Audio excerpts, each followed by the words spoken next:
The Philadelphia Eagles have been nothing short of a powerhouse in the NFC, yet the shadows of doubt still linger, particularly from those outside the nest. The recent comment from a former player have reignited a debate that deserves a deeper dive, especially in light of the Eagles' commanding victory over the Chiefs in Super Bowl 59. In a bold yet misguided statement, Commanders defensive end Charles Omenihu, who was with the Chiefs during their Super Bowl run, took to social media to express his lack of concern about facing the Eagles. "No, I thought we were going to dog him," he declared. Omenihu envisioned a clash of titans, a heavyweight bout that he believed would end with Kansas City triumphant. But here's the kicker. He went further, suggesting that the 49ers team that fell to the Chiefs in Super Bowl 58 was more talented than the Eagles squad that utterly dismantled Kansas City. That 49ers Super Bowl team was better than that Eagles team, Omenihu asserted, listing off the names of some San Francisco starters to bolster his argument. Now, let's dissect that for a moment. Omenihu's comments reek of a bias that stems from his time with the 49ers, a team that has had its fair share of talent, but fell short when it mattered most. To claim that San Francisco was more talented than the Eagles in a game where Philadelphia showcased a masterclass in offensive execution, scoring 40 points and rendering the Chiefs' defense ineffective, is not just a stretch. It's a blatant disregard for the reality of that Super Bowl. The Eagles didn't just win, they dominated, proving that their roster was not only talented, but also well-coached and strategically superior on the biggest stage. Enter Darius Slay, former Eagles cornerback and a player who epitomizes the spirit of Philadelphia. Slay was quick to respond to Omenihu's disparaging remarks, making it clear that he wouldn't stand for any slander against the franchise he proudly represented. "Yep, buddy, tripping y'all ain't stand a chance." Slay fired back, a testament to his loyalty and fierce pride in the Eagles. His assertion that they could have put 50 on them boys isn't just bravado. It's a reflection of what the Eagles were capable of that night in Arizona. Slay's comments echo the sentiments of the Philadelphia faithful, who understand the grit and determination that defines this team. It's worth noting that Slay retired from the NFL in March, yet his spirit remains firmly entrenched in the Eagles' legacy. His defense of the team underscores the bond that players forged during their time in Philadelphia. Slay's loyalty is commendable, especially in a league where players often chase the next payday rather than hold on to the pride of representing a city. His words resonate not just within the walls of the NovaCare complex, but also with every Eagles fan who knows that this team has something special.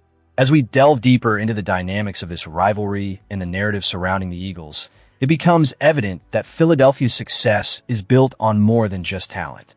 It's about heart, resilience, and an unyielding commitment to excellence. The Eagles have proven time and again that they can rise to the occasion, and the mix of pride and determination that players like Slay embody is what makes this team truly remarkable.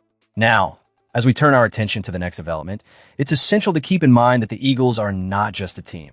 They're a community, a family, and as we dissect the narrative surrounding them, we must remember that every opinion, whether critical or supportive, stems from a place of passion for this franchise that embodies the heart of Philadelphia. As the Philadelphia Eagles grapple with the fallout of a disappointing 2025 season, the organization is making one of the boldest moves in recent memory, a significant schematic overhaul aimed at revamping their passing offense. With new offensive coordinator Sean Mannion at the helm, the Eagles are pivoting toward a system that draws heavily from the respected coaching trees of Kyle Shanahan and Sean McVay. This shift is not just a mere adjustment. It represents a fundamental change in how the Eagles have operated, particularly in their most successful era under Nick Sirianni and Jalen Hurts. The new scheme emphasizes outside zone runs, extensive pre-snap motion, and quick, timing-based passing, often from under center. This is a stark departure from the +1 impact that has come to define the Sirianni/Hurts era. While that approach has yielded remarkable success, including a run to the Super Bowl, the regression of the passing offense in 2025 has forced the Eagles to reconsider their identity. The challenge now lies in pushing Jalen Hurts into the role of a more traditional pocket passer as he enters his 7th NFL season. After a similar experiment failed early in the previous season, the organization is taking a calculated risk. It's easy to be skeptical about this approach, likening it to throwing someone into the deep end of the pool while requiring them to fit a square peg into a round hole. However, The prudent move is to prepare for the next chapter in Eagles football. The team must find a pro-style quarterback who can execute this new vision, especially as college programs increasingly adopt the dual-threat style exemplified by Hurts. The timeline is flexible, but by 2027, the Eagles will need a viable solution in place. In light of this, Eagles on SI consulted pro scout Rick Saratella, the founder of the NFL Draft Bible, to identify potential fits for a Shanahan-style system in the upcoming 2026 NFL Draft. Saratella believes Garrett Nussmeier is a standout candidate. Describing him as someone who can make all the necessary throws, he highlights Nussmeier's performance in the short to intermediate areas of the field during a challenging 2025 season marked by injuries. The Eagles are quite familiar with Nussmeier, whose father Doug coached quarterbacks in Philadelphia and had a hand in developing Jalen Hurts. After a season marred by injuries, Nussmeier's stock has slipped, but his pedigree and experience in a similar system make him a compelling prospect. However, the Eagles may have to secure a day 2 pick to land him, especially with Nussmeier projected as the third quarterback behind top prospects Fernando Mendoza and Ty Simpson. This raises the stakes for Philadelphia as they navigate the draft landscape against the backdrop of a QB-deficient league. Saratella also introduced a sleeper pick, Jacob Clark from Missouri State. A traditional pocket passer, Clark presents an intriguing option for a later-round selection or even as an undrafted free agent. His performance in the American Bowl showcased traits that could develop into starter-caliber skills, making him a potential hidden gem for the Eagles. Moreover, the team might already possess a candidate who embodies the pro-style pocket passer role in Tanner McKee. At 6'6", McKee has demonstrated the size, arm talent, and timing-based accuracy that could thrive in the new system. Although his opportunities in 2025 were limited, McKee's clean pocket presence and ability to process plays from under center position him as a more natural fit than Hurts for Mannion's revamped defense. With trade interest reportedly building around McKee ahead of the 2026 draft, the Eagles find themselves at a significant crossroads. If they believe this schematic change is the long-term answer, retaining and developing McKee could be a more cost-effective strategy than drafting another quarterback or pursuing a veteran option. This route could allow the team to test the waters of a traditional drop-back offense without disrupting their current roster. But the clock is ticking, and the stakes are higher than ever.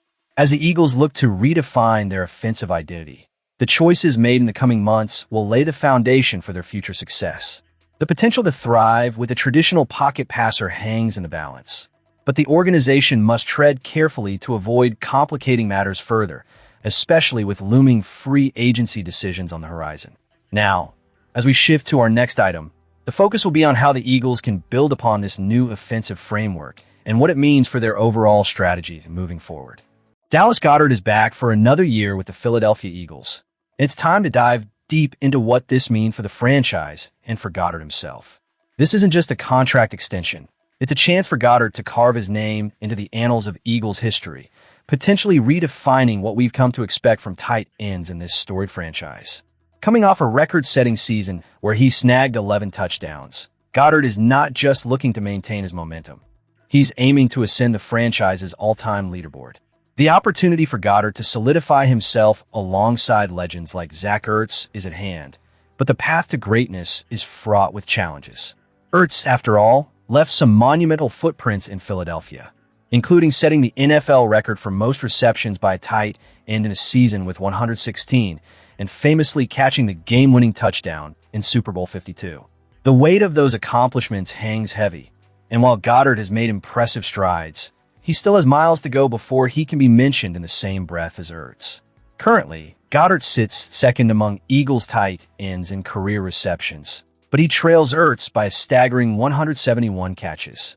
To catch up, he would need to average 57 receptions a season for the next 3 years.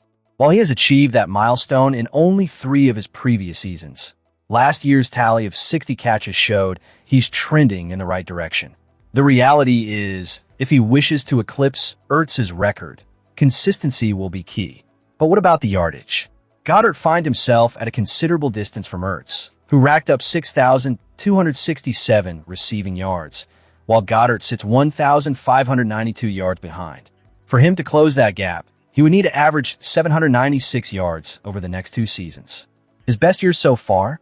A commendable 830 yards in 2021. So, there's room for optimism, but the surrounding circumstances must play in his favor.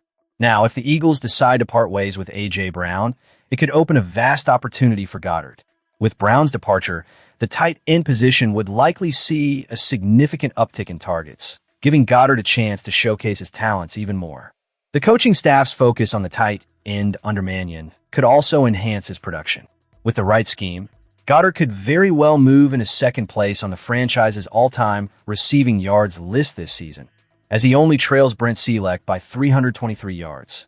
Touchdowns could be where Goddard truly makes his mark, as he's a mere 3 touchdowns away from tying Ertz for the most touchdowns by a tight end in Eagles history. For touchdowns, and he owns the record outright. Given his health, it's reasonable to expect he could surpass that mark this season, which would be a monumental achievement for both him and the franchise. The Eagles have never had a tight end reach 40 career receiving touchdowns, and Goddard is only 5 away from that milestone. Achieving that would not only solidify his place in Eagles lore, but would also serve as a testament to his evolution as a player. As we look forward to the upcoming season, one thing is clear. Goddard has the potential not just to carry on the legacy of Eagles tight ends, but to redefine it. This is more than a quest for personal accolades. It's about solidifying his place among the greats of this franchise, a franchise that has seen its fair share of talent at the tight end position. Eagles fans, as we gear up for what promises to be an exciting season, let's keep our eyes on Dallas Goedert. His journey is far from over, and with every catch, every yard, and every touchdown, he inches closer to greatness.